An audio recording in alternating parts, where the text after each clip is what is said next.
ज़ियारात का कह के जो है वो मुख्तलिफ ममालिक में जाते थे और जाके भीख मांगते थे। उन्हें मुख्तलिफ एयरपोर्ट से पकड़ लिया गया है। ये 4 अफराद जो थे ये प्रोफेशनल यानी पेशावर भिखारी हैं। खातून हैं रज़िया बीबी।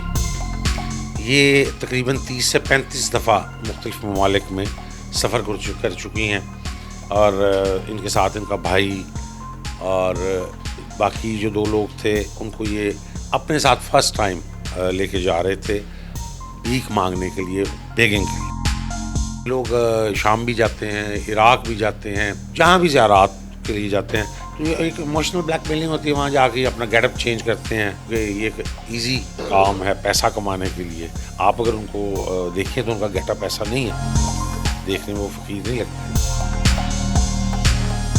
अस्सलामुअलैकुम जी, न्यू डिजिटल के साथ मैं हूँ रूबा अरूज। नाज़रीन, सऊदी अरब जाने वाले बैगर्स का बड़ा ग्रुप FIA ने कामयाब कार्रवाई करते हुए पकड़ लिया है। धर लिए गए हैं वो लोग जो कि बैगिंग के लिए, भीख मांगने के लिए बाकायदा वीज़ा लेके उम्रे का कह के, ज़ियारात का कह के जो है वो मुख्तलिफ ममालिक में जाते थे, जिनमें सऊदी अरब, ईरान और इराक़ के ज़ायरीन के रूप में वो जाते थे और जाके भीख मांगते थे। उन्हें मुख्तलिफ एयरपोर्ट से पकड़ लिया गया है। इस वक्त मेरे साथ इन्वेस्टिगेशन ऑफिसर गज़नफ़र अब्बास, जो FIA के एंटी ह्यूमन ट्रैफिकिंग सर्कल में इसको एज ए इन्वेस्टिगेशन ऑफिसर देख रहे हैं। बात करते हैं और जानते हैं कि मामला क्या है, कहाँ से इत्तला मिली, रिपोर्ट कहाँ से मिली और कैसे केस जो है वो सॉर्ट आउट हुआ और क्या इनके जो सहूलतकार हैं वो अभी भी मौजूद हैं। अस्सलाम वालेकुम। जी वालेकुम अस्सलाम। सर, बड़ी कार्रवाई की है आपने। भीख मांगने के लिए जाने वाले लोगों को गिरफ्तार तो कर लिया है, लेकिन क्या ये गैंग ख़त्म हो गया है? अभी भी लोग मौजूद हैं? मामला क्या है सारा? बेसिकली काफ़ी अरसे से मुख्तलिफ मिनिस्ट्री ऑफ फॉरेन अफेयर्स से, मिनिस्ट्री इंटीरियर से और मुख्तलिफ ममालिक से ये शिकायत आ रही थी कि पाकिस्तानी लोग वहाँ जाके भीख मांगते हैं, मुल्क की बदनामी का बायस बनते हैं। तो इसके लिए आला हुकाम की तरफ से एयरपोर्ट्स पे ये इंस्ट्रक्शंस दी गई थी कि जी आप देखें जो लोग आपको शक गुज़रता है आप उनको चेक करें। तो वो जो हमारा तरीक़ाकार है, तो ये 4 अफराद जो थे ये प्रोफेशनल यानी पेशावर भिखारी हैं। तो लेकिन इनका जो है टर्न आउट वो देखने में तो नहीं लगता, लेकिन हमारा जो एयरपोर्ट इमिग्रेशन का स्टाफ है उन्होंने इनको इंटरव्यू किया और इनमें जो एक ख़ातून हैं रज़िया बीबी, ये तकरीबन 30 से 35 दफ़ा मुख्तलिफ ममालिक में सफ़र कर चुकी हैं और इनके साथ इनका भाई और बाकी जो 2 लोग थे उनको ये अपने साथ फ़र्स्ट टाइम लेके जा रहे थे भीख मांगने के लिए, बेगिंग के लिए। तो उसके बाद इनको भिजवाया गया, हमने इनको इन्वेस्टिगेट किया, इंटरोगेट किया, तो काफ़ी लोगों का पता चला है जो इनके पीछे ये टर्म यूज़ करते हैं जी, ठेकेदार, कॉन्ट्रैक्टर। एजेंट जो होता है जी एजेंट इनकी लैंग्वेज में उसको कॉन्ट्रैक्टर कहते हैं, ठेकेदार कहते हैं। उनको हमने ट्रेस कर लिया हुआ, इंशाल्लाह 1-2 दिनों में वो गिरफ़्तार हो जाएंगे। तो ये लोग जो हैं ये बिल्कुल सेहतमंद, अच्छे खासे यानी यहाँ पाकिस्तान में इनके पास प्रॉपर्टीज़ हैं, सब कुछ है। ये लोग बेसिकली जाते ही, क्योंकि वहाँ पे लोग सऊदी अरेबिया हो गया, खाना काबा हो गया, मदीना मुनव्वरा हो गया, या ये लोग शाम भी जाते हैं, इराक़ भी जाते हैं, जहाँ भी ज़ियारात के लिए जाते हैं तो ये एक इमोशनल ब्लैकमेलिंग होती है। वहाँ जाके अपना गेटअप चेंज करते हैं, जैसे ये हमें सिग्नल्स के ऊपर अक्सर हालांकि होते हैं वो बिल्कुल तंदुरुस्त हैं, पता चल रहा होता है, तो वो इमोशनल ब्लैकमेलिंग है। वहाँ से इनको अच्छी खतीर अमाउंट्स इकट्ठी होती हैं बेगिंग की मद में।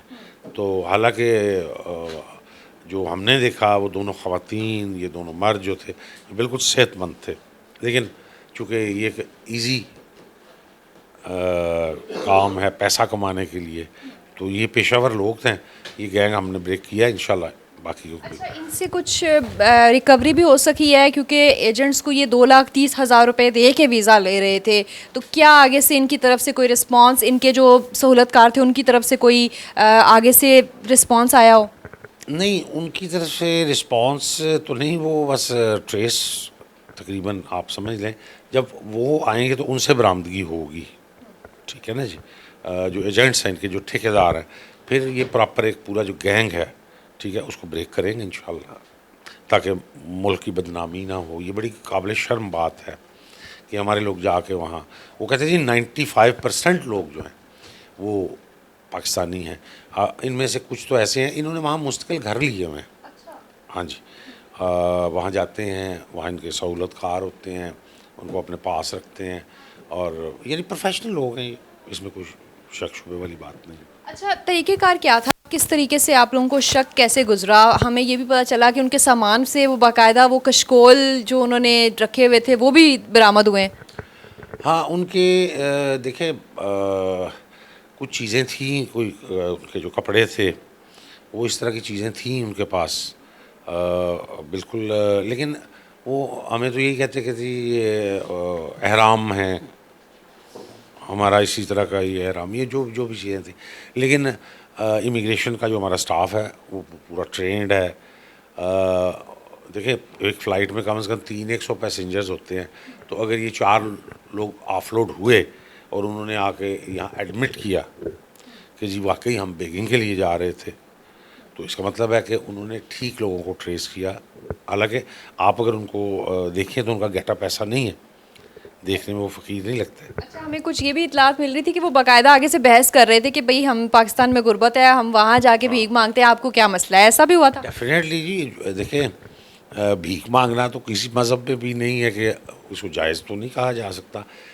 ज़रूरतमंद आदमी हो, कोई ज़रूरतमंद शख्स हो, फ़र्द हो, उसके लिए चलो ठीक है ना। तो जो प्रोफेशनल लोग हैं वो तो यही कह रहा है जी पाकिस्तान में बेरोज़गारी। अब इतने लोग बेरोज़गार हैं, वो भीख तो नहीं मांगते ना। ये प्रोफेशनलिज्म है, ये बिल्कुल कोई ऐसी बात नहीं है कि जी वो यहाँ बेरोज़गारी है। काम किए वो दोनों ख़वातीन जो हैं बड़ी तंदुरुस्त हैं, वो जो दोनों मर्द हैं वो बड़े तंदुरुस्त हैं। तो अब अगर वो मज़दूरी कर लें पाकिस्तान में, कोई ज़रूरी तो नहीं है कि बंदा फैक्ट्री ऑनर हो या कोई शुरू से ही लैंडलॉर्ड हो। नहीं, स्टार्ट करे, यानी मज़दूरी करनी है, कोई भी कर लें। ये एक बहाना है कि जी पाकिस्तान में बेरोज़गारी है, बहस तो वो करते हैं, डेफिनेटली करते हैं। अच्छा सर, ये भी बताइएगा कि आगे क्या लाहेमल है, क्योंकि इससे पहले सियालकोट और मुल्तान एयरपोर्ट से भी ये लोग पकड़े जा चुके हैं, अब तक 37 लोग जो है वो पकड़े गए हैं। तो इस चीज़ को मुकम्मल ख़त्म करने के लिए FIA जो वज़ारत दाखिला है और दीगर इदारे मिलकर कोई स्ट्रेटजी बना रहे हैं? जी डेफिनेटली, ये उसी का एक हिस्सा है। कॉरस्पॉन्डेंस भी आती है, हमें साथ साथ इन्फॉर्म भी किया जाता है ऑल ओवर इन पाकिस्तान कि जी ऐसे। लेकिन जो हमारा स्टाफ एयरपोर्ट्स पे बैठा हुआ है, आप देखें ना, ये जब एजेंट्स हम इनको गिरफ़्तार करेंगे तो हमें पता चलेगा ना कि ये सारी चेन क्या है, कैसे है, क्यों है, ठीक है ना। तो डेफिनेटली और लोगों का भी पता चलेगा। देखो, एक लोग तो हज़ारों लोग हैं, लाखों हैं बल्कि, जिनका काम ही है आप सिग्नल्स पे लाहौर चले जाएं, किसी सिग्नल पे आप खड़े हो जाएं, तो यानी एक पूरा हजूम है बेगर्स का जो आपके पास आता है, 1 2 4 नहीं। और वो आके बाकायदा नॉक करते हैं आपके शीशे को, और बड़ा माइंड करते हैं अगर आप उनको भीख नहीं देते तो लिहाजा कर रहे हैं, हम अपनी पूरी कोशिश कर रहे हैं। यानी ये जो एंटी ह्यूमन ट्रैफिकिंग सर्कल है, इसमें सिर्फ बेगिंग नहीं आता कि लोग ये, इसके लिए गवर्नमेंट ने वैसे बड़ा सख्त कानून बनाया हुआ, टिप ट्रैफिकिंग इन पर्सन, ठीक है जी। तो इसकी सज़ा है अगर आप कोई शख्स किसी को भीख मांगने के लिए, जिस्म फरोशी के लिए या जबरी मुशक्क़त के लिए मुल्क से बाहर लेके जाता है, तो इसकी सज़ा ये नाकाबिले ज़मानत है, ये जो टिप है। तो उसके अलावा जो हमारे पास एंटी ह्यूमन ट्रैफिकिंग सर्कल में जैसे लोग फेक डॉक्यूमेंट्स के ऊपर ट्रैवल करने की कोशिश करते हैं, उसको भी AHTC ही देखता है, राइट। यानी कि कोई भी ऐसा ज़राए जो इनलीगल हैं, तो उसके लिए हम भरपूर काम कर रहे हैं। ये देखिए आपके सामने ये सब बहुत शुक्रिया। ये इन्वेस्टिगेशन ऑफिसर थे और बड़ी कामयाब रेड करते हुए 37 लोग अब तक जो है वो पंजाब के मुख्तलिफ शहरों से उनको धर लिया गया है, जो कि सऊदी अरब, ईरान और इराक भीख मांगने की नीयत से ज़ायरीन का रूप धार के जाने वाले थे। जो एंटी ह्यूमन ट्रैफिकिंग सर्कल है उसके तहत जो है वो मुकदमा दर्ज किए जाते हैं। टिप जो कि ट्रैफिक इन पर्सन है 2018 एक्ट के तहत, और ये नाकाबिले ज़मानत मुकदमात हैं। तो जो लोग हमें देख रहे हैं उनके इर्द गिर्द अगर इस तरह के काम में मुलविस कुछ लोग हैं तो होशियार हो जाएं, क्योंकि आपके ख़िलाफ़ ना सिर्फ मुल्क की रियासत बल्कि FIA बहुत ज़्यादा सरगर्म हो चुकी है।